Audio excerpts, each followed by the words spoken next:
Iran में प्रदर्शनकारियों की मौत पर अलग अलग आंकड़े सामने आ रहे हैं। ईरान इंटरनेशनल के अनुसार प्रदर्शन के दौरान कम से कम 12,000 लोगों की मौत हुई। अलग अलग आंकड़े सामने आ रहे हैं, जबकि ईरानी अधिकारी 2,000 मौतों का दावा कर रहे हैं और कई जगहों पर 400 से 500 मौत का भी दावा।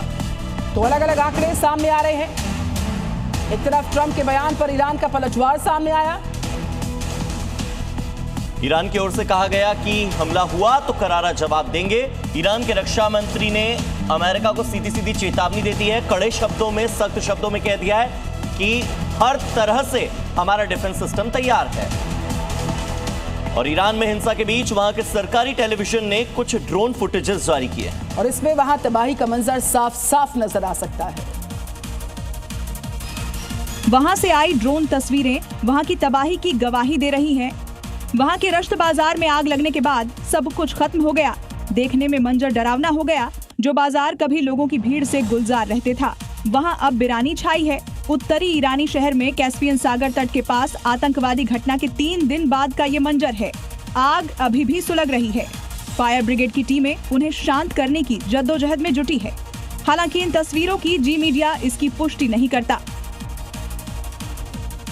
तो ये तो थी अंतर्राष्ट्रीय खबरों की सारी अपडेट्स। अगली खबर का रुख करेंगे। खबर उत्तर प्रदेश के देवरिया से, जहां पर अवैध मजार पर नमाज पढ़ने की तस्वीरें सामने आई हैं।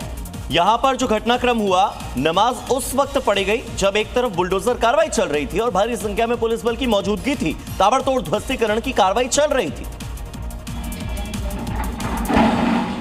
बीते 2 दिनों से अब्दुल शाह गनी की मजार पर बुलडोजर एक्शन चल रहा है। कार्रवाई के दौरान मजार का मुख्य गुंबद और कई ढांचे पहले ही तोड़ दिए जा चुके हैं। इसी बीच मुस्लिम समुदाय के लोगों ने मजार पर नमाज पढ़ी। दूसरी तरफ बुलडोजर से ध्वस्तीकरण का काम चलता रहा। ये तस्वीरें पूरे इलाके में चर्चा का विषय बन गया, क्योंकि नमाज भले ही पढ़ी जा रही थी, लेकिन पीला पंजा अपनी स्पीड से आगे बढ़ता चला आ रहा था। ऐसे में ये कहना गलत नहीं होगा कि बुलडोजर पर दुआ कबूल नहीं। अब सवाल ये है कि क्या अवैध निर्माण पर कार्रवाई के बीच ऐसे नमाज पढ़ने का मकसद हालात को और संवेदनशील बनाना है, या फिर मामला कुछ और है। और वाराणसी के दाल मंडी इलाके में लगातार बुलडोजर कार्रवाई जारी है। लेकिन मकर संक्रांति के पर्व को देखते हुए आज और कल यहां पर बुलडोजर एक्शन नहीं होगा। मतलब नए मकानों को नहीं तोड़ा जाएगा। जहां दुकान के मालिकों ने हथौड़ा कार्रवाई के बीच विरोध में अपनी दुकानें खोलकर रखी थी। इतना ही नहीं, बल्कि दुकान खुली छोड़कर सामने की मेज पर अपने नाम के साथ पता भी लिख दिया है। ऊपर कार्रवाई चल रही है और नीचे दुकान खुली रही। वहीं इस दौरान पूरी गली में मलबे पड़े दिखे। इस दौरान एक अजीब नजारा दिखा जब कार्रवाई को बीच में ही रोक दिया गया। दरअसल शव यात्रा को देखते हुए ये कार्रवाई रोकी गई थी। आज के बाद अगले 2 दिन तक मकर संक्रांति और स्नान पर्व को देखते हुए दाल मंडी में नए मकान का ध्वस्तीकरण नहीं होगा। एक तरफ जहां वाराणसी में मोक्षदायिनी मणिकर्णिका घाट के कायाकल्प को लेकर बुलडोजर चल रहा है, तो वहीं दूसरी तरफ इसका विरोध शुरू हुआ। मणिकर्णिका घाट पहुंचे लोगों ने बुलडोजर कार्रवाई को रोकने की कोशिश भी की है।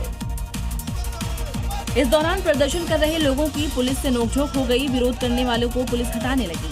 दरअसल प्रदर्शन कर रहे लोगों की शिकायत है कि मणिकर्णिका घाट में बुलडोजर कार्रवाई के चलते छोटे छोटे मंदिर और मूर्तियां टूट रही हैं। उधर प्रशासन का कहना है कि मणिकर्णिका घाट में प्रदर्शन कर रहे लोग बाहरी हैं।